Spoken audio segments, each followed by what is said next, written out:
Welcome to Leaders in Focus. I'm Chad Hesters, CEO and President of Boyden Corporation, my boss. Welcome. Thanks for having me, Nick. Thanks for having me in London, and thanks for having me on the podcast. Absolute pleasure. Look, we have the joy of talking to lots of senior leaders on this podcast, and it's a conversation around, I guess, your journey to where you're at, which, we won't go into a huge amount of the backstory in detail, but then really talking about the story and the journey that you're on now, because you arrived at Boyden 2.5 years ago? Yeah, that's about right. So an interesting organization, obviously global executive search firm. Where are we now? 40, how many countries are we in? About 45. 45. Yep. And, we have the joy of being the oldest search firm in the world, I believe. Good question, obviously, as to what drew you to the business. What was it that made you come out of one of the Shrek organizations and join Boyden? Yeah, I think it's a multifaceted answer, and without trying to preach the cliche, the first thing that was a difference maker for me was the people. Boyden has a very unique culture, and I'm not saying this because I'm the CEO. I'm saying this because I truly believe it. The way this firm is structured and the collegiality that is baked into this firm makes it a great place to work. People want to be here. There's a strong entrepreneurial drive, and I think the combination of that results in a culture that is both a strong business, but also really self-supportive of a good set of values. And I think I'm sort of at the stage of my career, you might be as well, where working around people that you enjoy and a culture that has values that you feel like you embody is important. Mm-hmm. So that's the first reason. The second reason, I honestly wanted to try my hand at being a CEO. I still wake up every day wondering if I'm qualified. I've been told by other CEOs that that's a very common imposter syndrome. Yeah. And but I've spent my career progressively trying to grow in how to work with others and build teams and accomplish things together. And when you're ultimately accountable for an organization, it's kind of the real test. So for those two reasons, has made it an attractive role for me, and I'm still here. You haven't fired me yet. Thank you. Absolutely. And it's a really curious and it's a really interesting time in global industry across all the industries that we serve. But the dynamics are shifting. It feels like things are becoming more local. It feels like at the same time people are trying to buy into best practice from global. Talk a bit about how you feel we're set up for that. I mean, we've talked about that a little bit earlier on, but how do you feel that we as an organization are set up to respond to what's happening at the moment? Sure. Well, I'll answer the question first with the top line, which is, I think if you were going to design a search firm from scratch in today's world, it would look like Boyden. Why do I say that? Externally, we see all around the world the rise of nationalism, the rise of economic isolationism, the rise of bilateral, trade deals as opposed to large blocks. There's a fragmentation of our post-World War order that is happening in probably every corner of the planet. On top of that, there's a lot of macroeconomic and microeconomic things that are shifting. And what it's created is a lot of uncertainty for organizations around the planet. But it's also created in our client base a strong desire to work with people that have a good local knowledge, but the ability to be able to deliver world-class solutions and services. And I think Boyden is uniquely positioned because of our ownership model. And your viewers may not be familiar with this, but we're structured like a number of other successful and fairly notable professional service firms where that our partners have a very strong equity ownership at the national level, the countries they're in. And that drives a lot of incentive alignment for our clients, and it drives a lot of local knowledge. At the same time, we have a very strong global capability to deliver, and that unique blend of world-class capabilities and then strong local knowledge and incentive. Our clients really resonate with that. We've got about a 75% repeat client business rate And that's not a secret, and I'm glad to share that with your audience and with anybody who will listen to it. It's just a really good indication our clients trust us for our ability to deliver, and I think our value set. And the model is interesting because the dynamic of that local ownership. So, from my perspective and the shareholders' perspective in the UK and Ireland, we're responsible for the success and development of our organisation locally. But at the same time, we're shareholders in the organisation globally. So, there are some large professional services firms that are modelled like that, which to some extent de-risk and then play into your point around if you're going to design something for the moment that we're in now. Sid Boyden designed it back in whenever that was, right. the 60s. We know. I think there's something that's really interesting that's happened over the last probably 2 or 3 years. I think we knew it, but I think we've got a much better understanding of it in terms of broadly.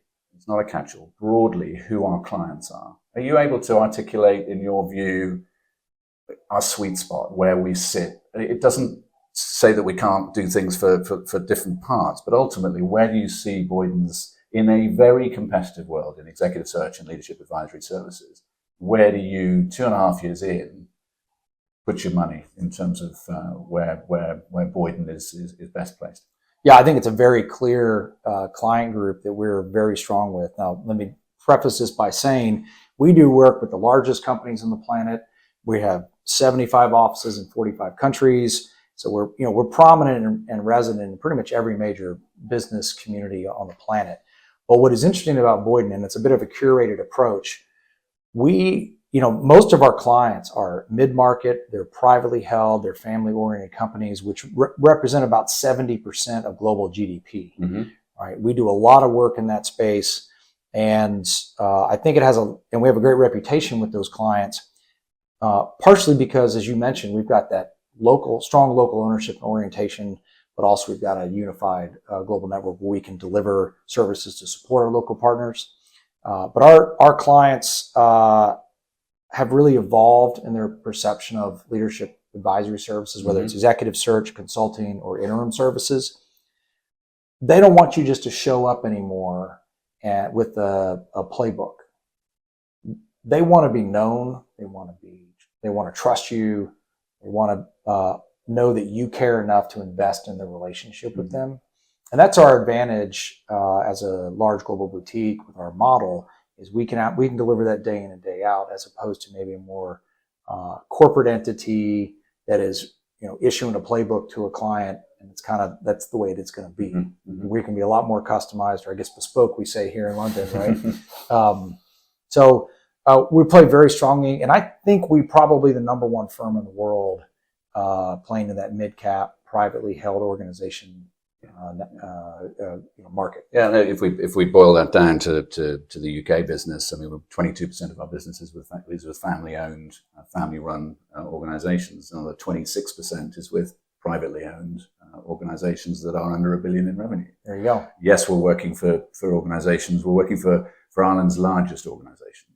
It's 20-odd billion, and we're working for others that are up, but they are the handful where, funnily enough, the connection is our ability to deliver locally. So again, without names, working with an organisation where we're delivering in the UK, Ireland, Romania, France, Poland, Slovakia, and there's some others in there, right? And we're able to draw upon my equivalent partner in those markets who has boots on the ground and understands and knows that territory really, really well.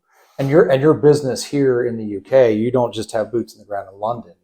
You've got them in Yes. Scotland. You've got it in Ireland. Like, so you've taken the Boyden model and even pushed it down into more local levels, right? So from a UK perspective, it's London and Aberdeen, and then the Irish business is a combination of Dublin and Limerick, and it's. Yeah, we've followed it's interesting. We've followed our client base as well to some extent. And that also is drawn around the sectors we operate in. It's we're our very strong view that we're not a supplier, and so we have strong developed relationships with clients, and those clients will often move from one industry to the next industry, and they're following us as much as we're following them. We've built their leadership teams in the past, and they want us to build their leadership teams and develop and build their leadership teams in the future. I've got a couple of, this, the obvious question around prevailing winds. I think we're in a really interesting period of both economical, social and political dynamics.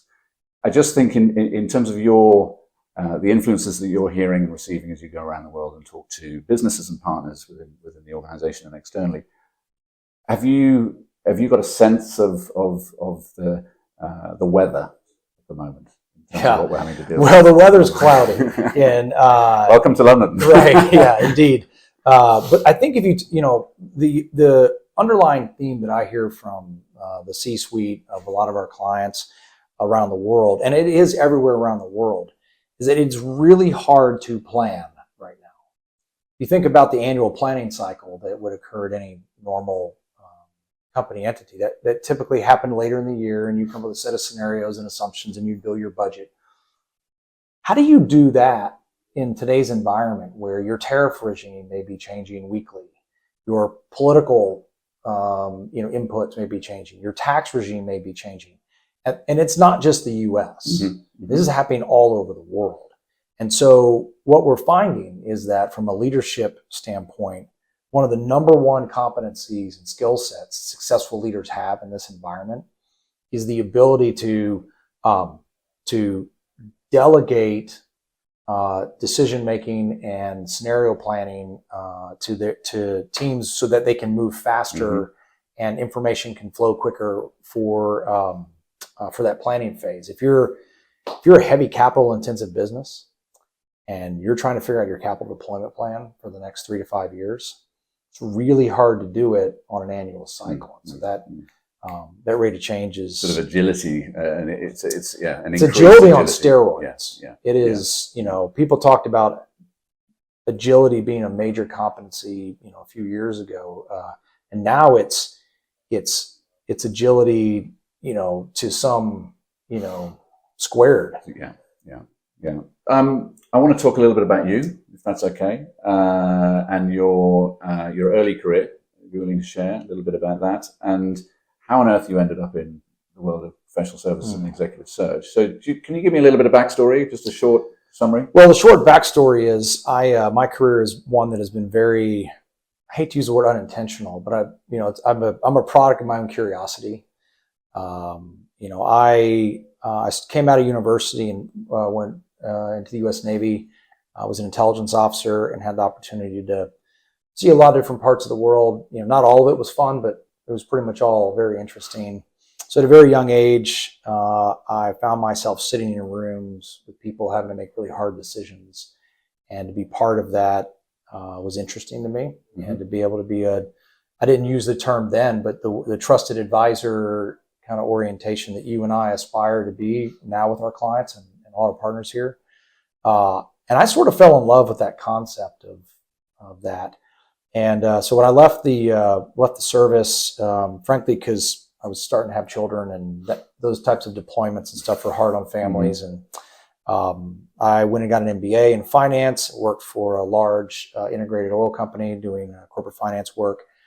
And then the CFO that I worked for at this company had joined a major leadership advisory and executive search firm.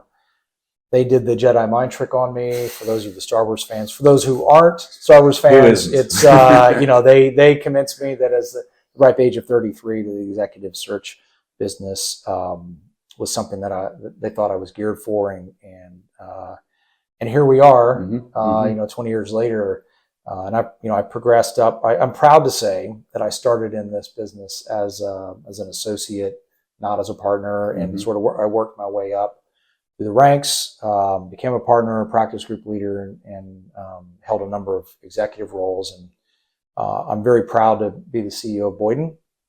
I've learned everything. I've learned lots in every job I have along the way. And so it's been a very progressive career in that way. But honestly, Nick, there wasn't a plan. I paid attention to good opportunities to work on interesting things with people that I enjoyed. I wish I had a better answer, but a smarter answer, but that's those, and then I guess there's a value set too that And I always wanted to be a good husband and father. Mm-hmm. And I would find work that was interesting, that allowed me to, and I could work with good value set and still allowed me to, be the man I aspire to be. And that was the recipe. And because you are exposed to lots of leadership teams, and I guess it's that question around, there's two ends to this. If you're giving advice to a CEO now about what they need to be focusing on, and if you're giving advice to a new CEO, I mean, they may be identical, but I just wonder from lessons learned what advice you might give to both those stakeholders.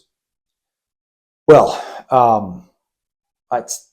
the inherent assumption that I'm uncomfortable with that is that I'm qualified to give any CEO advice. But what I would say for the new CEO, having just, I've only been in this job 2.5 years, and so I've learned a lot and a lot more to learn.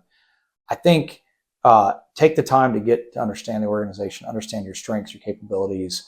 But once you have a plan, move fast, right? Execute. And the other thing I would say is, don't assume that everybody else understands and sees the world the same way you do. Take the time to bring people along. Take the time to listen to their perspective. God gave us 2 ears and 1 mouth for a reason. Mm-hmm. Mm-hmm. And so that's the advice I would probably give to a new CEO. Most people that have been CEOs for a while have survived in the crucible, and they haven't gotten fired yet. They've learned that already. For the new CEOs, or for existing CEOs, my advice would probably be invest in your team. Yeah. There's I don't know who said it. There's somebody smart, I'm sure, that the true measure of leaders is they build other leaders. Mm-hmm. If you look at the successful CEOs, no matter how you define success, whether it's financial or otherwise, that is a really common theme, that they have moved through their career lifting others up, developing other leaders, and whether or not they leave their organization or not, I think that's the key to in today's environment.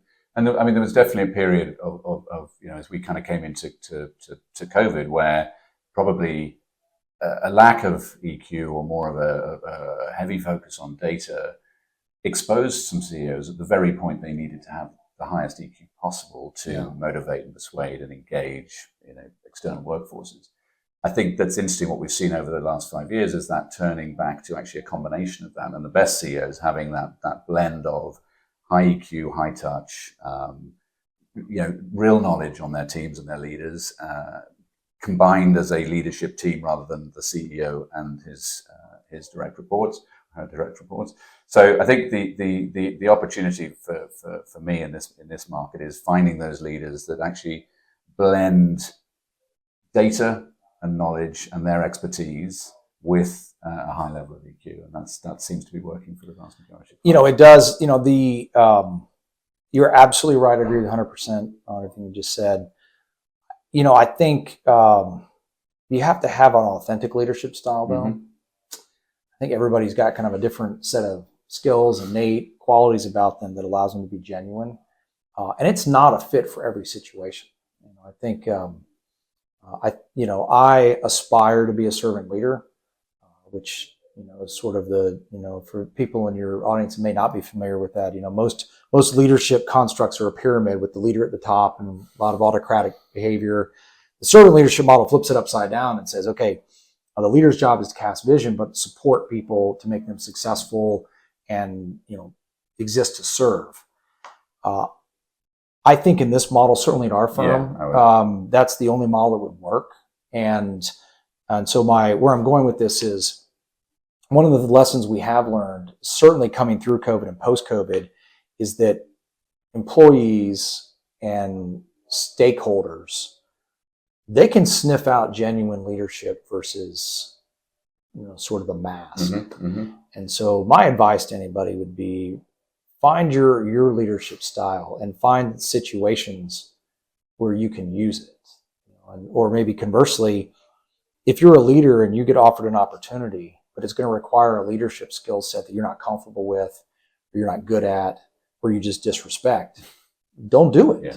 Yeah. Not every leader is a fit for every organization or circumstance. Yeah, for me, and this is not about kind of trumpeting the last couple of years, but there's been a real clarity from our perspective as an organisation around who we are. That piece around the sort of the middle market, which is 70+%, as you said, of the global marketplace. For us, where we can actually have a very true relationship with the individual, yes, the client, but with the individual and that leadership team around what they are trying to achieve and what they're trying to build. And then the joys, as I said, around being able to kind of pass business to partners in different parts of the world, which is A, fascinating, and B, hugely rewarding, because there is a lot of trust in that. In any organization, when you're bringing in teams of people from different parts of the world, there's huge amounts of trust, because if you go back to the trusted advisor status, the CEO, the chairman, the CFO that's given you that piece of work, he's looking you in the eye, and expecting a very, very, very good, high quality response and result. Chad, it's been fantastic to talk to you. I really appreciate you coming to London and seeing the team. They've enjoyed having you here. I'll see you in Madrid in a few months' time, so looking forward to that. But really appreciate your time and effort, and thank you. Yeah, thanks. And thanks for having me, Nick. And you guys are doing a great job here. So it's my pleasure to be with you and the team. And I look forward to the great things we'll do together. Thank you. All right.